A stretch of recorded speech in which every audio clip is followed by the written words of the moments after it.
जो व्यक्ति भगवान वाहिगुरु अल्लाह ईश्वर उस परमात्मा में विश्वास नहीं रखते, ऐसे व्यक्ति हमारा कार्यक्रम ना देखे, क्योंकि जो भगवान पर ही विश्वास नहीं रखता वो मेरी बात पर क्या विश्वास करेगा। इसलिए ऐसे व्यक्ति को यदि हमारा कार्यक्रम सत्य ना लगे तो वह इसे काल्पनिक मान करके भूल जाए। अभी कुछ दिन पहले मेरे एक परिचित ने मुझे एक वीडियो दिखाई थी। उस वीडियो में एक मंदिर दिखाया गया था। उस मंदिर के बाहर बहुत सारे बच्चे लेटे हुए थे। कुछ बच्चे बिल्कुल शांत अवस्था में लेटे हुए थे और कुछ जमीन पर ही लोटपोट हो रहे थे और कुछ करहार रहे थे और उनके माता पिता उनके पास में बैठे हुए थे जो हाथ वाले पंखे से उनको हवा कर रहे थे, क्योंकि शायद उस समय उस मंदिर में लाइट नहीं आ रही होगी और वीडियो में लग रहा था यह मंदिर भी इतना साफ सुथरा नहीं रहता है। उस वीडियो में यह बताया गया था कि इस मंदिर में सांप के काटने वाले बच्चों को या किसी जहरीले जानवर के द्वारा काटे गए व्यक्तियों को लाया जाता है और यहाँ पर आने से वह ठीक हो जाते हैं। और यह भी बताया गया था कि यदि आप किसी डॉक्टर के पास में मरीज को लेकर चले गए उसके बाद आप मंदिर में नहीं आ सकते।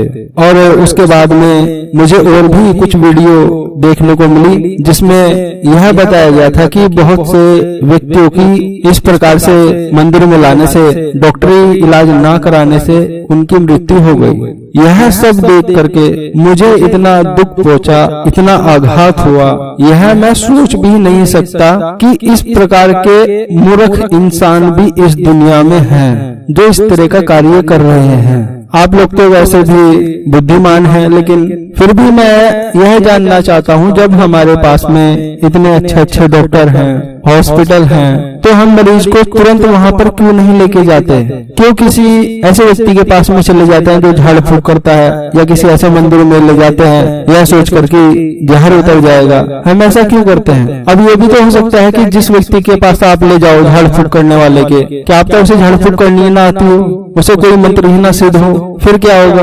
तो सबसे पहले आपको यदि कोई जहर काटने वाला केस है, सांप ने काट लिया या कुछ भी काट लिया हो किसी के भी, या कोई बहुत ज्यादा आदमी बीमार है, कुछ भी है, सबसे पहले आपको बहुत अच्छे डॉक्टर के पास में ले जाना चाहिए। यदि वह डॉक्टर इलाज करने से मना कर दे तो दूसरे डॉक्टर के पास ले जाना चाहिए। और जब उसकी दवाइयाँ शुरू हो जाए आप उसको हॉस्पिटल में एडमिट करा दें। उसके बाद यदि आप अपने मन को सांत्वना देना चाहते हैं तो आप उसके बाद में झाड़ फूक करा सकते हो, क्योंकि डॉक्टर भी इलाज करता रहेगा, झाड़ फूक करने वाला अपना इलाज करता रहेगा। लेकिन ऐसी गलती मत करें आपकी डॉक्टरी इलाज ना करवाएं और सीधा झाड़ फूक करने वाले के हवाले कर दें, क्योंकि इसकी कोई गारंटी नहीं है कि झाड़ फूक करने वाले ने सच में ही उसको कोई विद्या आती होगी। बहुत सारे ढोंगी पाखंडी लोग भी हैं जिनके कारण बहुत सारे लोग मर जाते हैं। तो मेरा आप सबसे यही अनुरोध है, एक यही विनती है, यदि आपके आसपास कोई भी व्यक्ति सांप के काटने का या बहुत ही ज्यादा गंभीर बीमारी का कोई केस हो और उसके जानों पर प्राण पर खतरा हो तो आप उसे तुरंत चिकित्सक के पास ले जाएं, हॉस्पिटल में से तुरंत एडमिट करवाएं। और जब उसका हॉस्पिटल में इलाज चलता रहे उस समय आप यदि पूजा पाठ करना चाहते हो तो करो, कोई भी झाड़ फूक करवाना चाहते हो तो करो, क्योंकि वह उस समय पेशेंट सेफ रहेगा, क्योंकि डॉक्टरी इलाज भी चलता रहेगा और आपका जो तंत्र मंत्र का इलाज है वो भी चलता रहेगा। इसमें किसी को कोई भी आपत्ति नहीं होनी चाहिए। यही बुद्धिमान व्यक्तियों का कार्य होता है। ऐसा रिस्क नहीं लेना चाहिए कि आप उसे हॉस्पिटल ही ना ले जाओ, क्योंकि एक बार व्यक्ति मर गया तो दोबारा जीवित आप उसे नहीं कर सकते, चाहे जितने झाड़ फूक करने वाले क्यों ना इकट्ठे हो जाएं। इस बात का आप ध्यान रखिए, क्योंकि इस प्रकार की मैंने वीडियो देखी है। अंदर से मुझे बहुत ही ज्यादा दुख हो रहा है कि हम लोग अपने देवी देवताओं को किस प्रकार से बदनाम करने में लगे हुए हैं। क्योंकि जिन लोगों के बच्चों की ऐसे मंदिर में जाने से मृत्यु हो जाती होगी, तो क्या आप नहीं सोच सकते कि वो क्या कभी अपने जीवन में कभी फिर पूजा करेगा, किसी मंदिर में जाएगा, किसी देवी देवता को मानेगा? किसी मंदिर की प्रसिद्धि को बढ़ाने के लिए आप इस प्रकार के कार्यों के सहयोगी मत बने। अपने देवी देवताओं को इतना छोटा ना समझें कि सिर्फ मंदिर में जाने से ही वे ठीक होंगे, क्योंकि देवी शक्ति सर्वव्यापी है। यदि आप हॉस्पिटल में ले जाएं और वहां पे माता माता का या देवी का या जिस भी देवी देवता को आप मानते हो उससे वहीं पर प्रार्थना करें। तो कृपा करने के लिए तो भगवान वहाँ पे भी कृपा कर देंगे। भगवान को ये थोड़ा ही चाहिए कि आप उनके मंदिर में ही जाओ तभी प्रसन्न होंगे। आप सच्चे मन से हॉस्पिटल में बैठ करके वहाँ पर ध्यान लगा करके पूजा करें कि ऐसे ऐसे हो गया है और आप हमारी सहायता कीजिए, हमारे दुख दूर कीजिए, बीमारी दूर कीजिए। तो क्या भगवान नहीं सुनेंगे? भगवान ये थोड़ा ही कहेंगे कि भाई आप मंदिर में ही आओ, हॉस्पिटल में मरीज को मत ले जाओ। ऐसा नहीं होता। ऐसे पागलपन वाले काम मत करें। यह कार्यक्रम बनाने का मेरा एक यही उद्देश्य था कि मैं आप लोगों को बता पाऊं, समझा पाऊं कि हमारे देवी देवता इतने शक्तिहीन, इतने छोटे नहीं हैं कि वह मात्र मंदिर में ही आने वाले लोगों की सुनेंगे, उन पर ही प्रसन्न होंगे। देवी देवता कोई मंदिर में अंदर नहीं बैठे हुए हैं। यदि आप सच्चे मन से कहीं भी किसी भी स्थान पर प्रभु को याद करोगे, भगवान का स्मरण करेंगे, तो वह आपकी प्रार्थना को अवश्य सुनेंगे और आपकी सहायता अवश्य करेंगे।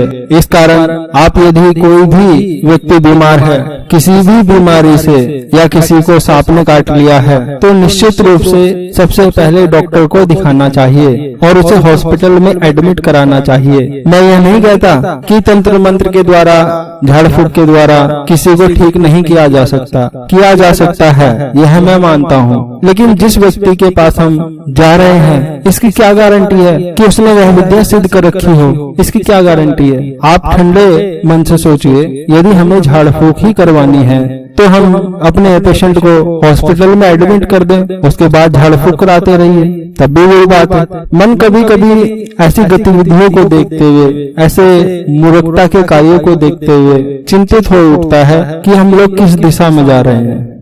मैं आपको साधनाएं सिखा रहा हूँ, बता रहा हूँ, तो आप मुझसे भी यही सवाल आकर के कर सकते हो कि क्या आप हमें कोई छोटा मोटा चमत्कारिक अनुभव करा सकते हो। लेकिन आप यह ध्यान रखना, जो भी व्यक्ति मुझसे आकर के यह बोलता है कि क्या आपके पास में शक्ति है या कुछ इस प्रकार का, तो मैं तो सबको एक ही बात कहता हूँ कि मैंने अपने जीवन में कोई शक्ति प्राप्त नहीं की, सिद्धि नहीं प्राप्त की। ना ही मेरे पास में कोई अलौकिक शक्ति है, ना ही मैं कोई गुरुजी, बाबा जी या बहुत बड़ा ज्योतिष आचार्य हूँ। मैं तो एक आप ही की तरह एक सामान्य व्यक्ति हूँ, आप ही की तरह। लेकिन आप मेरे पास में आए हो तो हम मिल करके भगवान की पूजा उपासना करेंगे।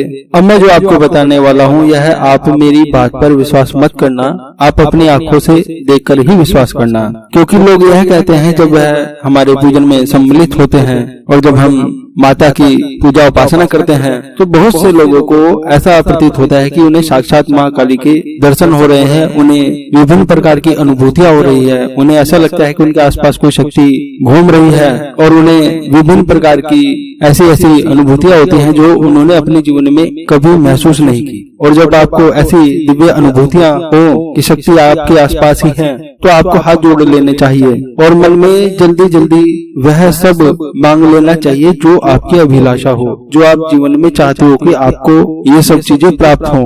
जो भी आप चाहते हैं वह सब चीजें आपको प्रार्थना के रूप में मांग लेनी चाहिए जल्दी जल्दी। और यदि आपको किसी भी प्रकार की कोई भी दिव्य अनुभूति, चमत्कारिक अनुभूति ना हो, तो आप समझ जाइएगा कि सच में ही मैंने कुछ नहीं किया।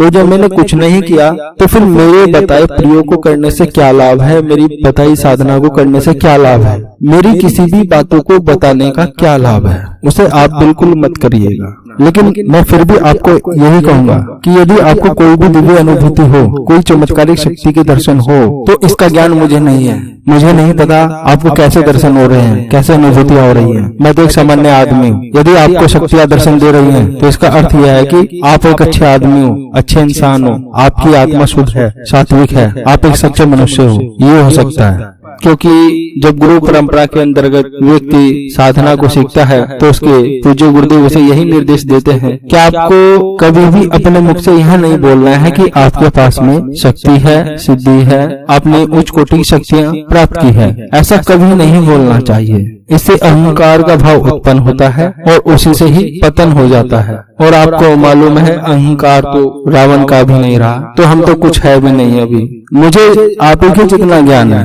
उससे ज्यादा ज्ञान मुझे नहीं है। अब आपकी मर्जी है, आप किसी भी कार्यक्रम में आना चाहे आए, यदि मुझसे मिलना चाहे मिलें, नहीं आना चाहे तब भी ठीक है, आएंगे तो तब भी ठीक है।